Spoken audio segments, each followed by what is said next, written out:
Hello everyone, I'm Laura Kate Dale, better known online as Laura K. Buzz, and I'm here to welcome you to the Access-Ability Summer Showcase 2025. I'm a white woman with bright blue hair, shaved short on one side. I'm wearing glasses and a Pac-Man t-shirt. I know you're here for the video game trailers, so I'll try to keep my introduction brief. Over the next 45 minutes or so, you're going to see a bunch of trailers for upcoming video games.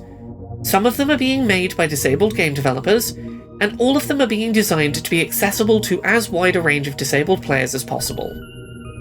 We can't promise that every video game in the showcase will be playable by every person tuning in, but our aim is to make sure that if a game seems exciting, you know upfront whether or not you're going to be able to play it.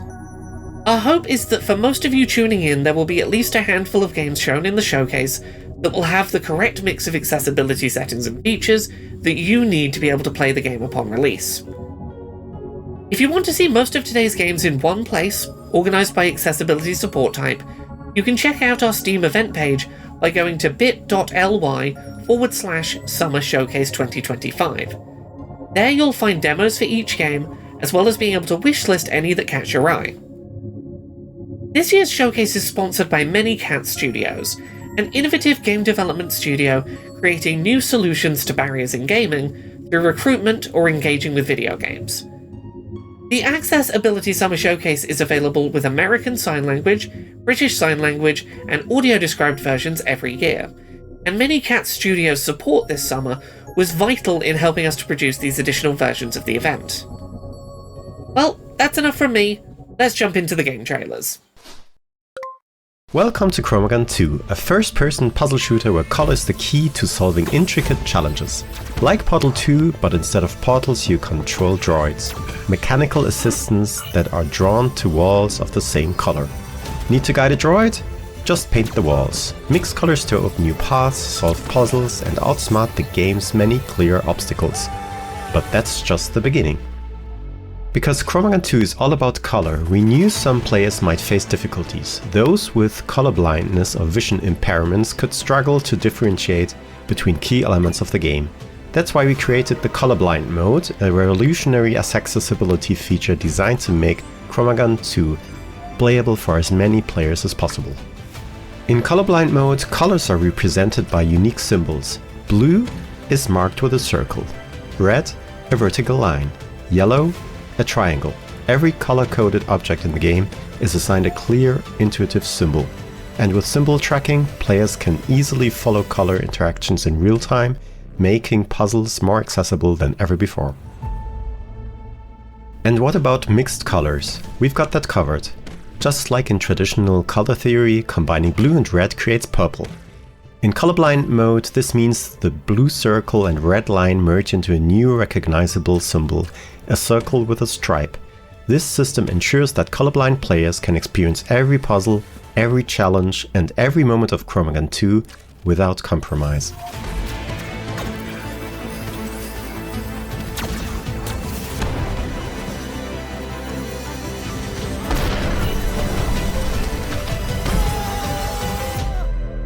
Chromagun 2, a first-person puzzler with colors, also accessible for people with color blindness.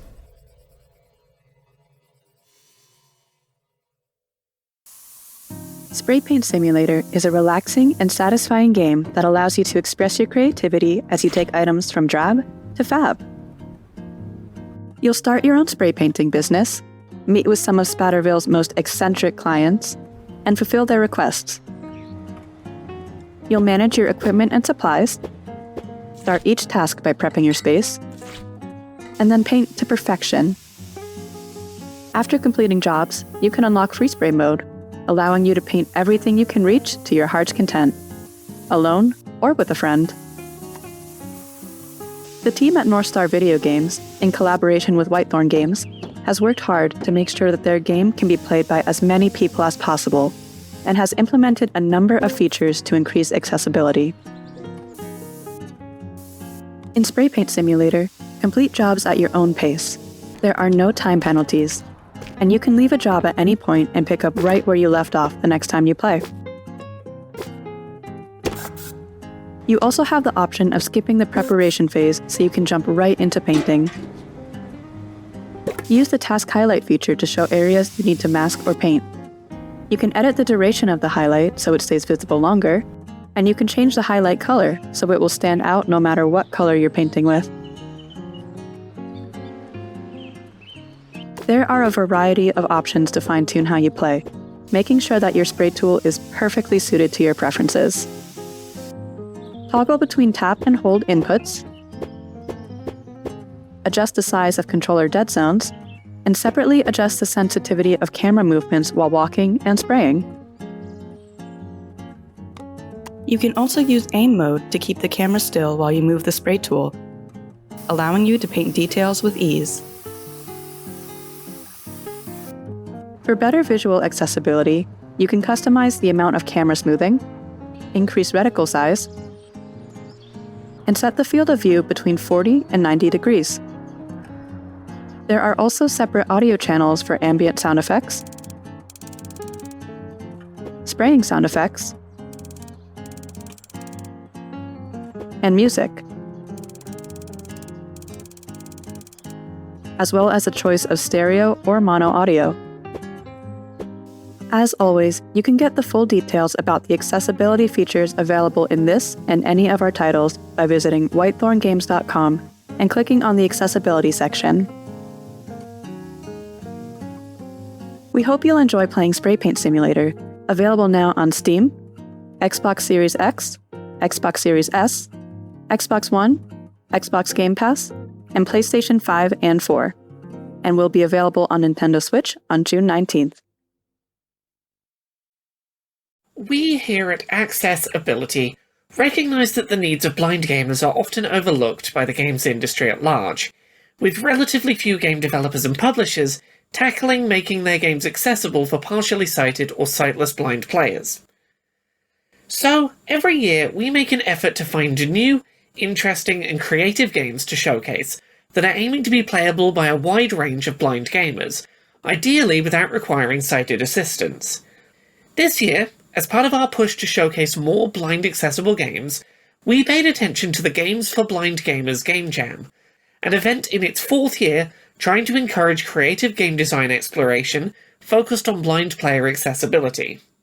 That said, I'm not blind myself, so I'm going to hand this over to someone who was involved in this year's event, so they can tell you about the games that won and some interesting projects that you might want to keep an eye on. Hello there, this is Piotr. I was one of the judges for the Games for Blind Gamers 4 Jam. Being a part of this event, both as a judge and also just a gamer participating and trying out all the games, was honestly really amazing. Because the Game Jam itself is not new, we've had a couple before, but I think this year was really unique in terms of quality and the kinds of games we had before. Because what often people gravitate toward when they think of a game accessible to blind gamers is usually really simple concepts, like a simple maze where you're trying to find your way out, or like a Simon type game where you have to repeat sounds by pressing buttons, for example. Well, this year we got a lot of unique games that I think set the bar much higher and showed that blind people can play much more complex games even. And the winner that we picked was one of just many amazing examples. Actually, picking a winner this year was incredibly difficult. And the game that ended up ultimately winning, called Unseen Awakening, was really cool because it kind of subverted the blind protagonist trope, which is also something that was really popular, where some blind person saves the day by swinging a sword around, for example. Well, in this game, you are a blind person saving the world, but you're not the main hero. You're just part of a group of heroes, and actually, you're not the one attacking. You're doing the healing for the party, and also occasionally stunning the enemies or keeping them at bay. And that game was amazing, both in terms of the voice acting, the music, the sound effects, and the idea, which even though was kind of simple, just was, I think, just really interesting. And that's really scratching the surface. We had a very hard time picking our winner. Perfect enemy to test your abilities. Keep using your spells on me, though. Canetto! Press space to start the battle. My sword has been feeling a little parched. Canetto! Now my blade will blur in the wind. Canetto! Resonato! My blade will blur in the wind. On cooldown. We had some other really amazing games. We had a trading simulator where you're on a boat where you can also do tricks and ride the waves while you're moving from port to port with some complex navigation added in. We had a very fun, cozy game called Barista where you are running a coffee shop and you need to serve customers some different beverages. And the customers are just very entertaining, and the game itself has a very cozy and chill vibe with some amazing voice acting. Intuitive much? Try making a single shot espresso. Gotcha! You're not holding a cup. Works every time. 1 double espresso in a small cup and 1 long espresso in a medium cup? And then we had even more complex games, like, for example, Necromancer Nonsense, which is a full-on RTS. And these kinds of games show that blind people can play even much more involved games, assuming that you have, text-to-speech and maybe some additional keyboard shortcuts, so you can, for example, look around a map in an RTS and see what's going on, and some additional audio cues. But even the simpler ideas that we had were done in a really interesting way. We also had games that were not only accessible to blind gamers, but also people with other disabilities. For example, we had a zombie survival game controlled with just one button that also had amazing audio. We had roguelikes, we had some more traditional maze games as well. But it's really just showed how creative you can get, and some of the games you can have that are both blind accessible, but also really fun. Something else that came out of this jam is an amazing community, both of developers who have taken their knowledge and took it to their future projects, gaming or otherwise. An amazing community of gamers and developers, as well as some really helpful resources that people have come up with on the way. So if you are a developer thinking of making your game blind friendly, it can be done, and there are a lot of us who are very hungry for more games, even if they're more complex ones. We definitely need more very complex games in our community, and I think this Jamboree also showed that it can be done. All of the Jam developers have also come up with some really awesome resources. There is a wiki and a Discord community with some very awesome people on it. And if you would like to try making a blind-friendly game, then please join any future Jams, because there will be more. We are planning more events like this. And even outside of that, if you want to add some blindness accessibility features to your game, please do. There are many people out there who will be willing to test the game for you, provide feedback, and obviously when the game actually comes out, play and enjoy it. And of course, if you want to see how it can be done and also have a lot of fun along the way, please do check out all the entries that were submitted this year. Not just the ones that won, but also really every other game that was out that was submitted, because they were really accessible, really well made, and of course, I think the most important, really fun. Thank you so much to everyone who brought this year's Games for Blind Gamers Game Jam to my attention. It has been home to so many truly fantastic games that I highly recommend people check out. You can find the Game Jam and try out all of the entries at bit.ly/blindgamers. The RPG about casting healing magic was The Unseen Awakening. The trading simulator set on a lake was called Lacus Opportunitas. The coffee shop game was called Barista. And the real-time strategy game was called Necromancer Nonsense. Please explore the full list of submissions. We only had limited time today to highlight a few favourites, but there are so many great submissions this year worth playing. Hi everyone, Wobbly Gamer here, accessibility advocate and junior accessibility specialist at Minicat Studios. When Laura came to me and asked me to tell you all why accessibility is important, the first thing that came to mind for me was a story from an event I was at in 2023. I was volunteering on a stand put together by Adapt IT. It was an accessible gaming stand with a number of accessible gaming setups, and we were allowing people to come and experience accessibility firsthand, whether disabled, abled, or a gamer. And we had this young family come to the stand.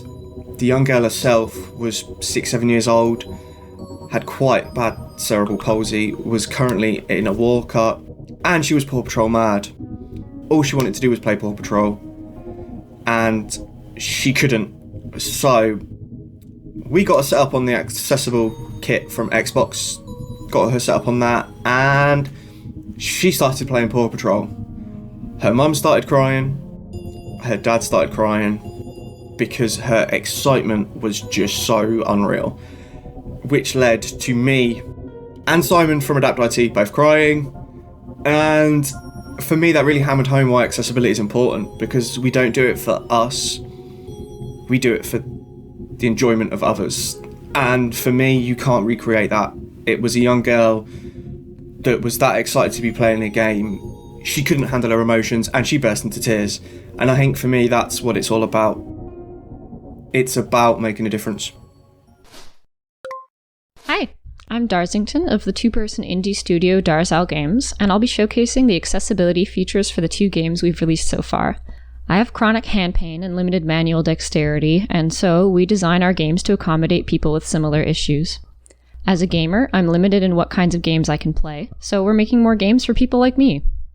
What that means is, our games don't have any time pressure. They can be played with a mouse or keyboard or a controller. Players never have to hold down a button or do button combos. Control remapping is supported through Steam, and we make official configurations for one-handed play.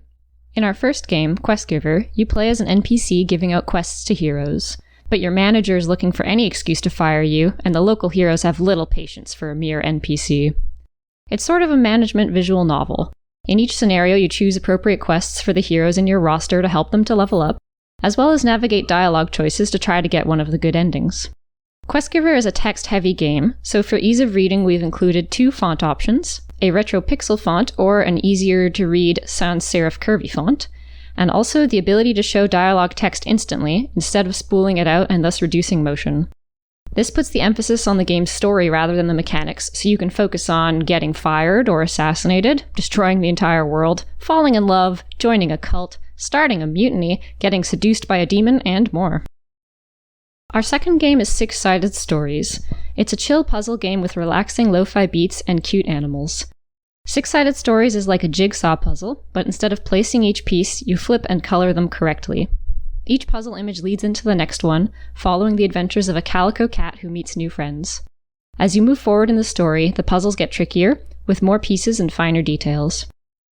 In terms of accessibility, in Six Sided Stories, the relevant features are baked into the game design itself. Since it's like a jigsaw puzzle, you can play at the pace you want and there's no fail state. There's no text at all in the game, greatly increasing accessibility. Color is an important aspect of the game, and so the palette and puzzle pieces were made with this in mind to accommodate colorblind players.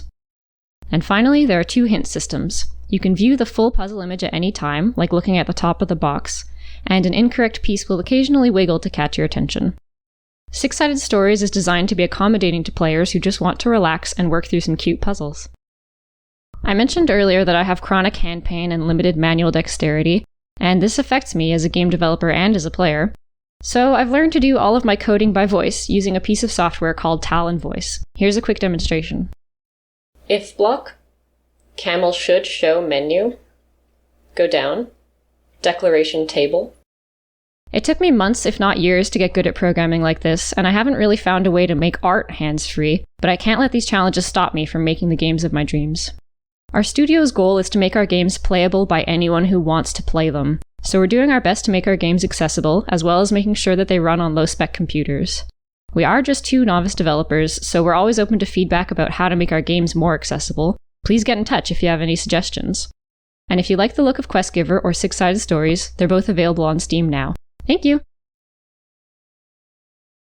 Soulblaze is a creature-collecting roguelite for PC, Mac and Linux, in which you capture and train animals to challenge and defeat the boss of each region.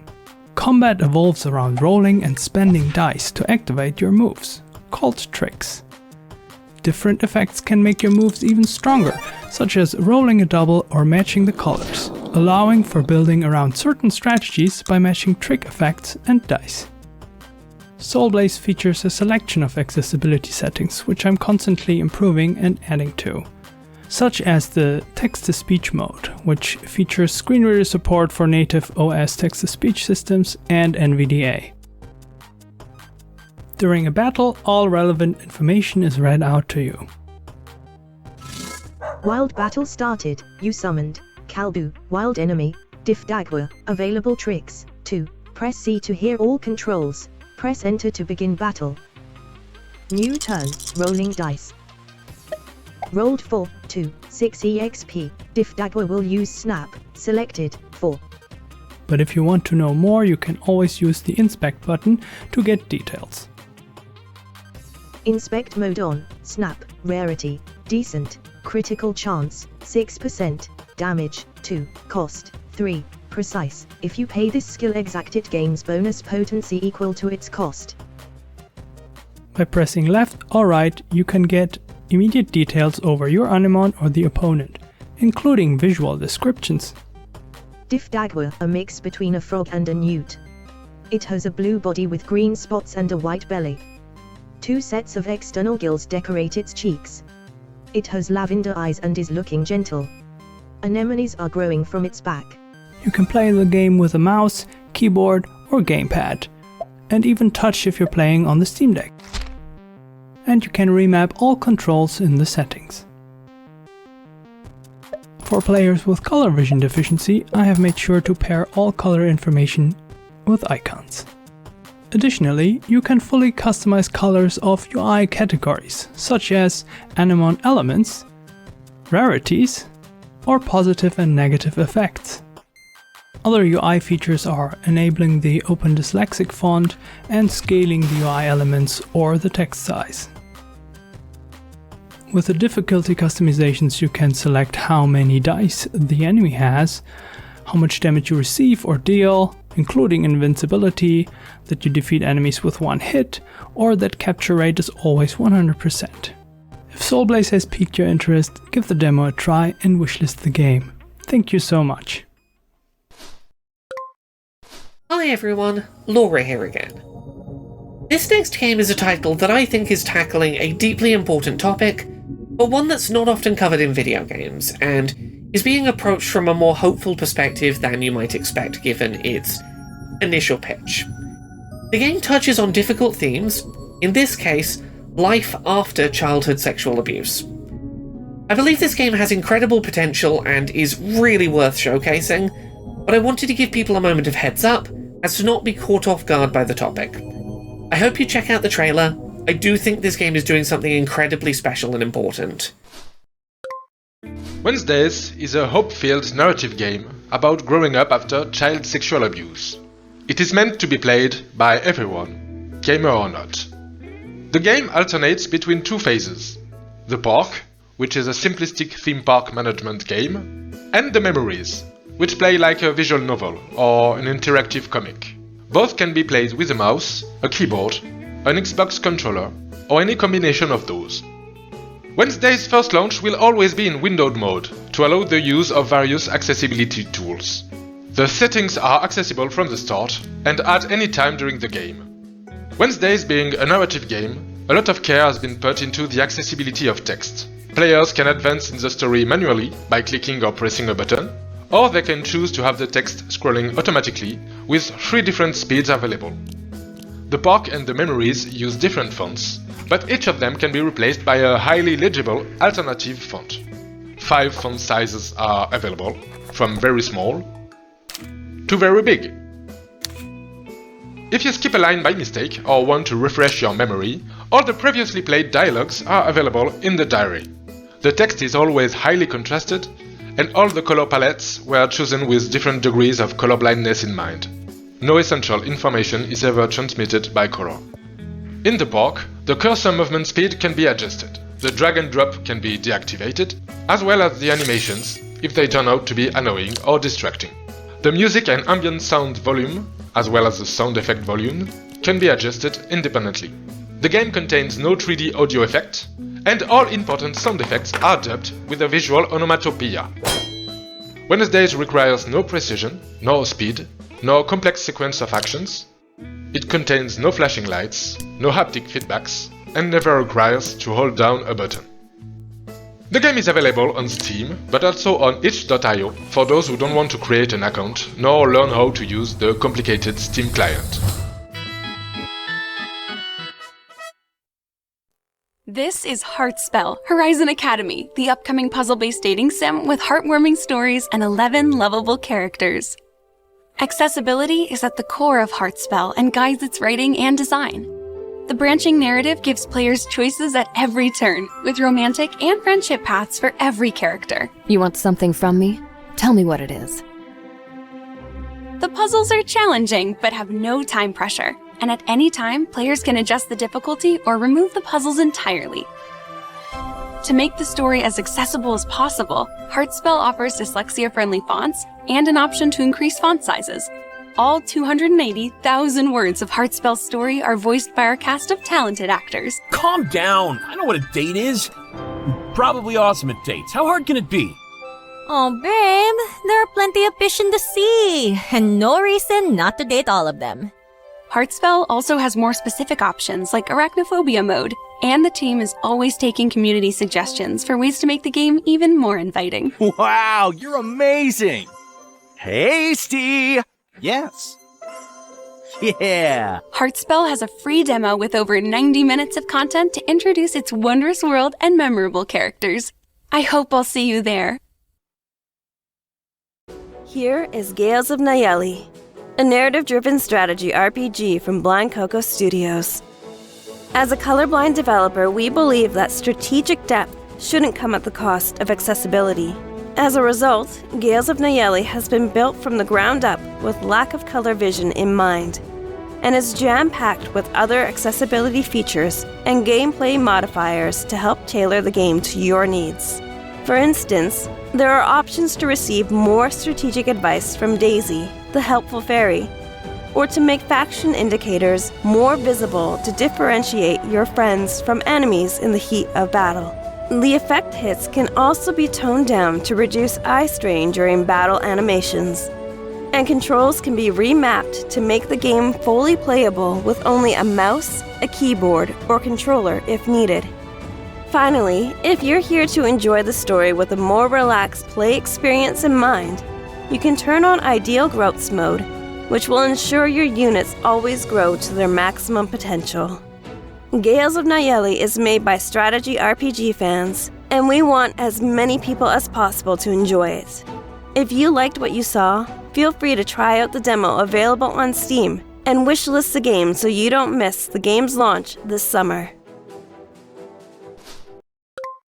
Hi there, my name is Arevia, and I'm a disabled and chronically ill content creator and accessibility advocate from Norway.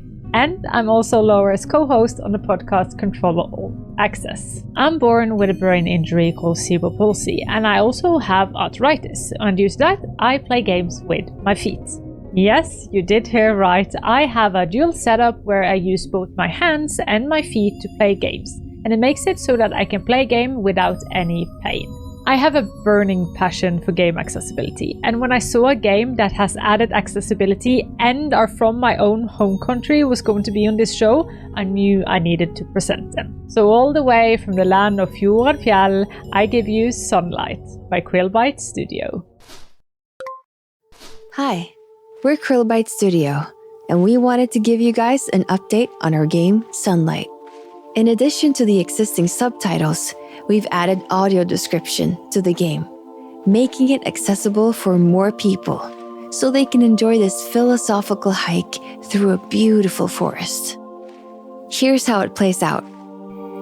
Audio, controls, accessibility, subtitles, off, on, text size large. I'm ready. The sunbeam shines brighter on the leaf. The leaf stem starts growing. New leaves and branches spring from it as it grows into a tall, lively tree in a lush forest. Welcome. Are you sitting comfortably? Are you focused? And not thinking about whatever's bothering you these days? I'm not here to test you. Please, relax. Walk in the forest and listen for the sounds of flowers. Keyboard controls. Move forward with W, left with A, right with D, and backwards with S. Pick up and lay down flowers with space.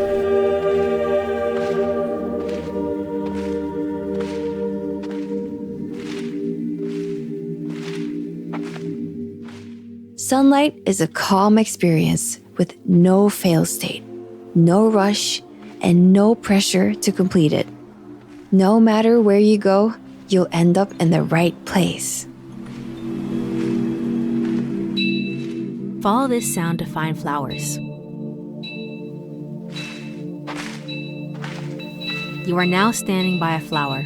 Press space to pick it up. You've picked up one flower. The twinkling soon slipped my attention. It'll be another week until it's turned. A wave of gentle needles moving over my skin. You are now standing by a flower. Press space to pick it up. You've picked up another flower. The sun sets. It's getting dark. At the outskirts of the forest, there are endless fields of cut tree trunks. Sunlight's update is out now to experience. Thank you for your attention.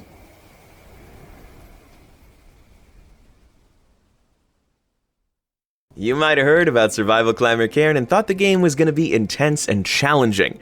Well, this is true. But the team has also put a lot of effort in to make sure people with different skill levels and abilities can enjoy the game. Here's what we've been working on. Cairn is a climbing and alpinism game where you choose your own path and your own difficulty as you overcome a mountain. You need to balance your stamina and your position on the rock face to climb higher. There are no predetermined routes up the mountain, meaning you can choose the one that is right for you. Just be sure to take care of yourself with food and water so the mountain doesn't claim another victim. We think our newest accessibility option is going to be especially impactful, the rewind. This mechanic allows you to undo any action in the game. You can even see your stamina usage on the rewind bar.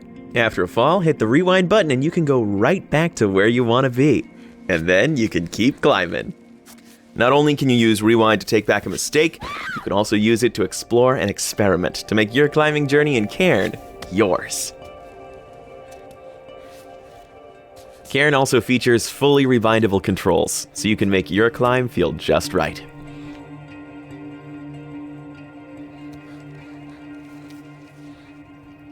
And many of the difficulty and accessibility settings can be customized in the options. You can enable limb highlighting, or you can even disable quick reaction minigames like the Piton drill. Holtz VBAC is also available, so you always know when you have a good grip. And of course, we have 3 difficulty options so you can pick the challenge that's right for you. You can play the demo right now on Steam and PlayStation 5.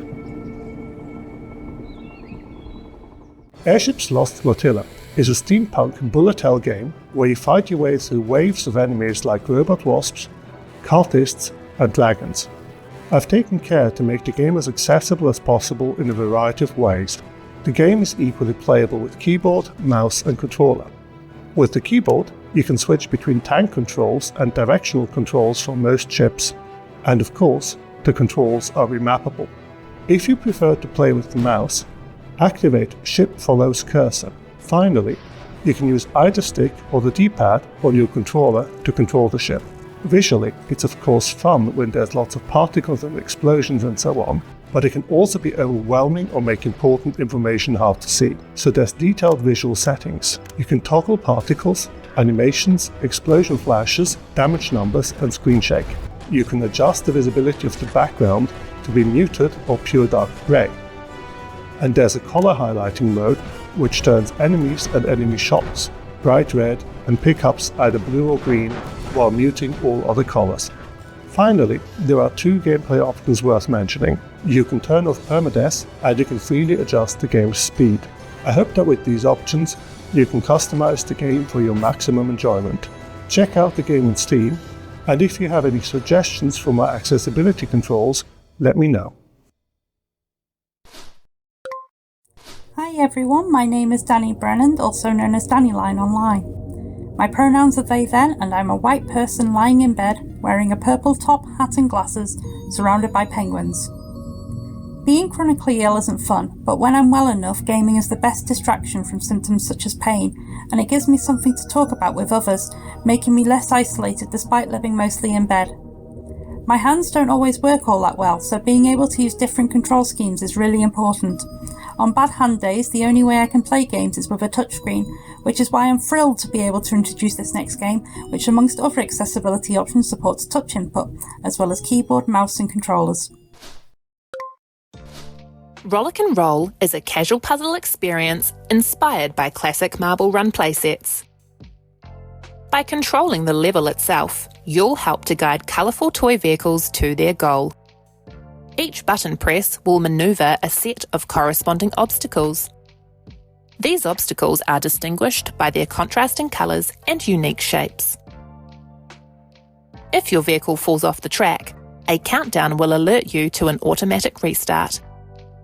As you complete each challenge, you'll be rewarded with new vehicles as well as the opportunity to compete at a harder difficulty. More vehicles means more mayhem. However, there are always opportunities to pause and plan your next move. The game's fixed viewpoint maximises comfort for all players, and the flipbook interface helps to maintain visual continuity. Convenient audio-visual cues ensure that literacy is not a requirement to play, although you'll find support for over a dozen languages. Players can rebind keyboard commands to their satisfaction, or choose to operate a gamepad with a single hand. Colour configuration is also available for players to set their own palette.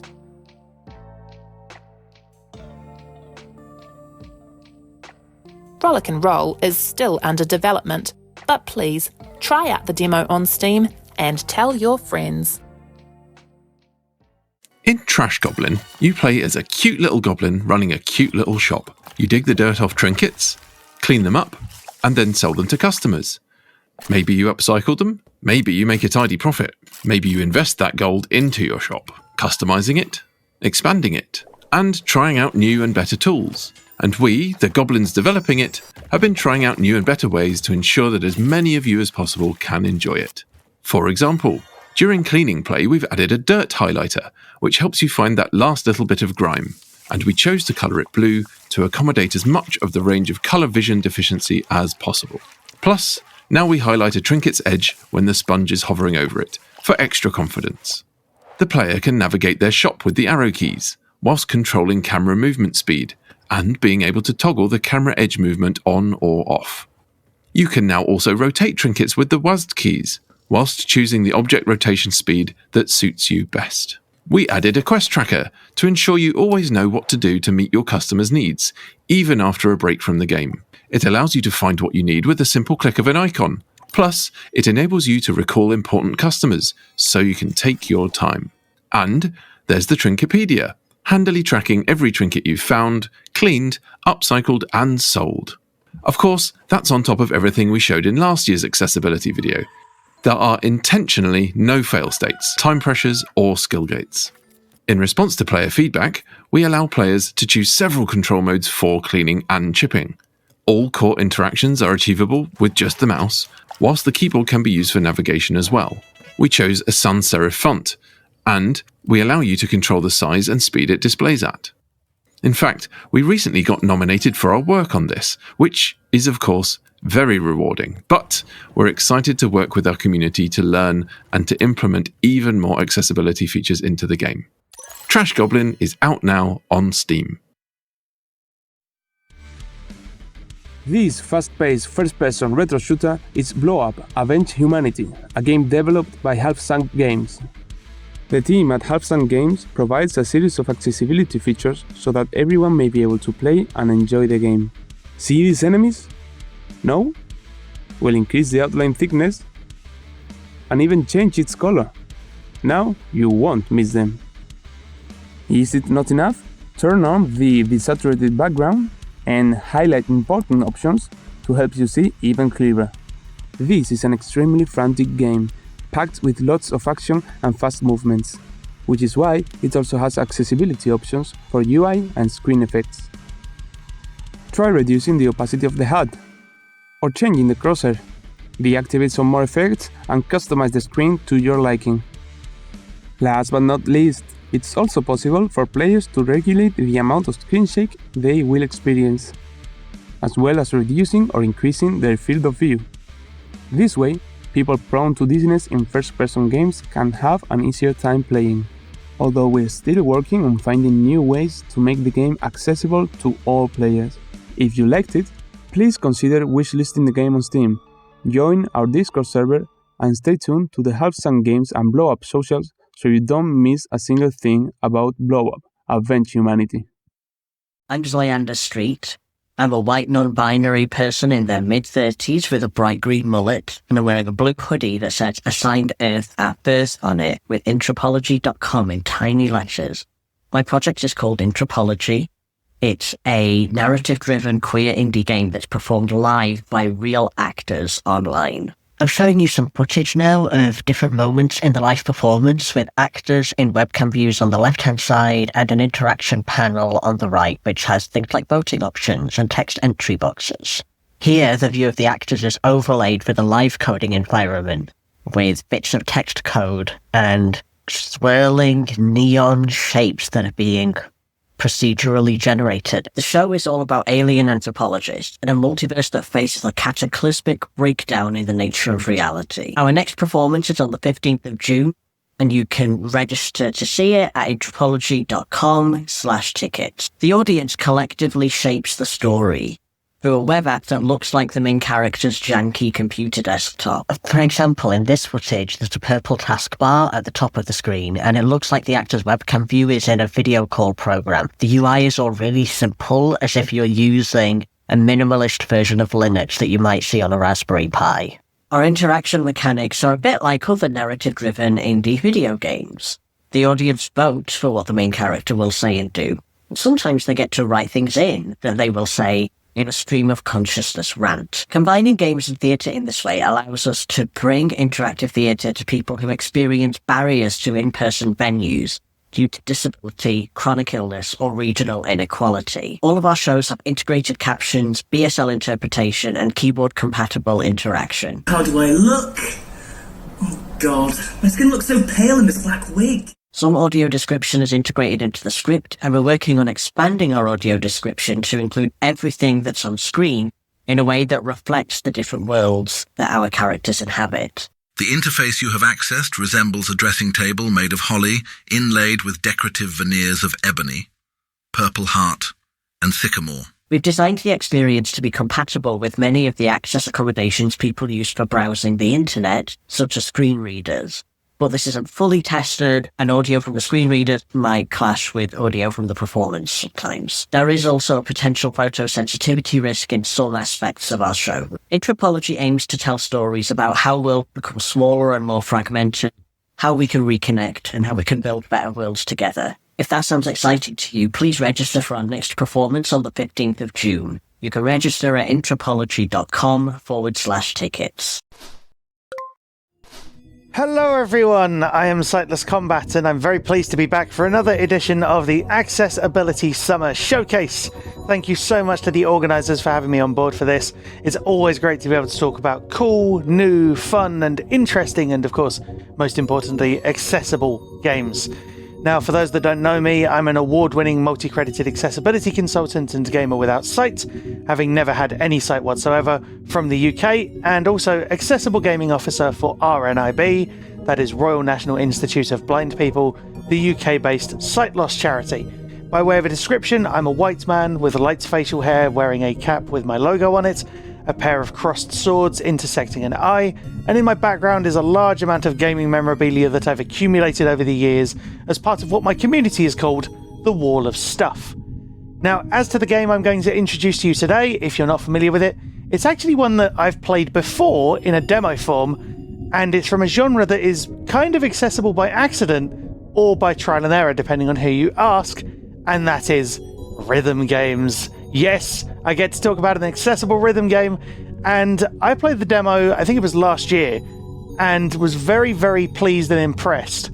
And I've been keeping an eye on it ever since, and the developers have continued to make updates even to the demo build, and added audio description and a bunch of other interesting, cool accessibility settings like remappable controls, which is great to see.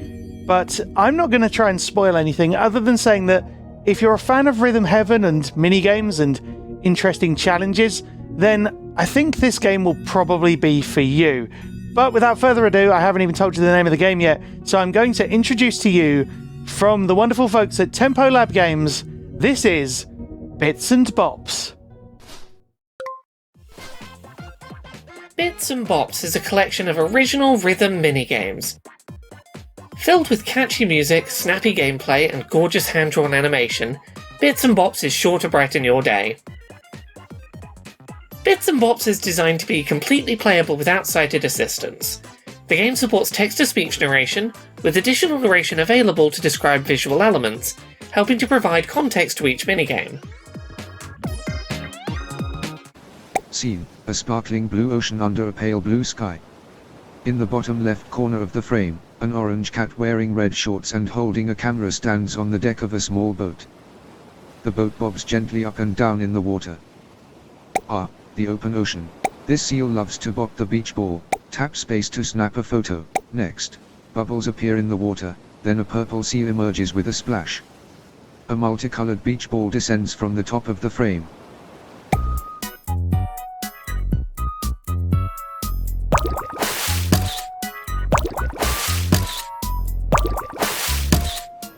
Sometimes he likes to juggle the ball.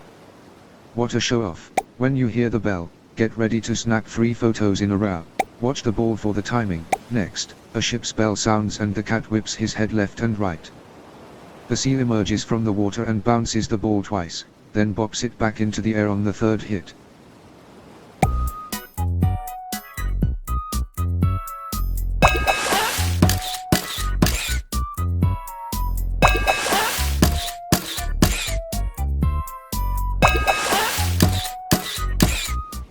Great. Now get out there and snap some photos. Bits and Bops features more than 20 rhythm minigames, each with simple controls. The game's catchy, upbeat original tunes are sure to have you bopping along, while beautiful hand-drawn 2D art helps bring everything to life. An instruction manual sits slightly askew on a wooden table. The camera zooms in to make the top 2 boxes fill the frame. The blocks move smoothly from box 1 to box 2.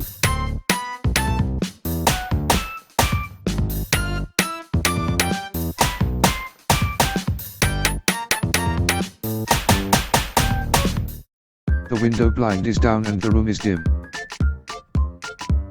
The blind lifts to reveal a blue wren on the windowsill where the radio previously sat.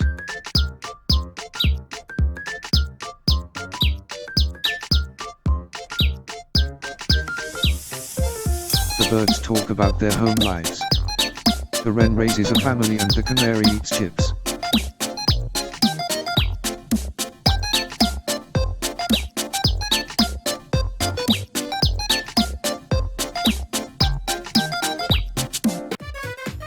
And, with their custom game engine, you can rely on lightning-fast response times as you bop along to the beat. Bits and Bops, releasing soon. Hello everyone, Laura K. Buzz here, quickly popping in one last time. This year's Access Ability Summer Showcase is nearly over, with just one trailer left before we draw to a close. I want to very quickly thank everyone whose work allowed this year's Access Ability Summer Showcase to take place. A huge thank you to my wife and editor Jane, who works incredibly hard to make sure this event every year is as polished as possible. A huge thanks to Brad Galloway, whose work on providing American Sign Language for this showcase every summer has been invaluable. A huge thank you to Sightless Combat, who has narrated the audio-described version of the Summer Showcase for the past 2 years. Thank you so much to every disabled gamer who took time to share their stories in this year's showcase, and every game developer who trusted me to showcase their games this year. And a massive thank you to Many Cat Studios, whose support sponsoring the show this year was instrumental in helping to ensure that our British Sign Language interpreted version of the showcase could go ahead with minimal stress. Currently, the plan is for us to return in December with the first Access Ability Winter Showcase. We had plans to launch the Winter Showcase in 2024, but due to some unexpected hurdles had to push back the event's debut. If you want to see more accessible game trailers, tune in Thursday, December 11th, 2025 at 4 PM UK, 11 AM Eastern and 8 AM Pacific. This first Winter Showcase will be a test run for making the showcase run twice annually, so tune in if you'd like to see the showcase regularly published every winter going forward. With that said, thank you all so much for tuning in to another Access Ability Summer Showcase. I hope you enjoy our last trailer and have a wonderful rest of your day. This is Coming Home, a retro slasher horror game with a focus on home defense. In the dead of night, you hear someone lurking outside, but you are not defenseless. Watch the cameras, barricade your doors, and have your gun at the ready. Our game is inspired by retro slasher classics, but our approach to accessibility is emphatically modern. The game supports directional closed captions. Not only are all sound effects accompanied by closed captioning, but the game can position captions where the sound came from. High contrast mode can render the Sundown Rippers and any interactable elements with brighter, more distinct colors to help distinguish them from the environment. Collectible documents have clean text transcripts to help with readability, as well as visual descriptions. The game also features screen reader support for these transcripts, as well as all UI elements. While the default control scheme uses a keyboard and mouse, you can play the game with only one or the other. Controller support is also implemented. Any mechanics requiring holding an input can be changed to a toggle. Coming Home is presented as an authentic 80s slasher film. The CRT and VHS effects can be toned down or even disabled to enhance readability. Coming Home categorizes all sound effects and allows you to tweak their volumes by category. You can increase the volume of conspicuous sounds revealing the Ripper's positions, but decrease the volume of sound effects that can trigger misophonia. A persistent crosshair can be enabled to help with motion sickness, as well as an aim cone to visualize the range of the revolver. We're dead set on making sure anyone can play Coming Home, no matter what their preferences are. The Sundown Rippers don't discriminate, and they aren't picky. When it's sundown, no one is safe.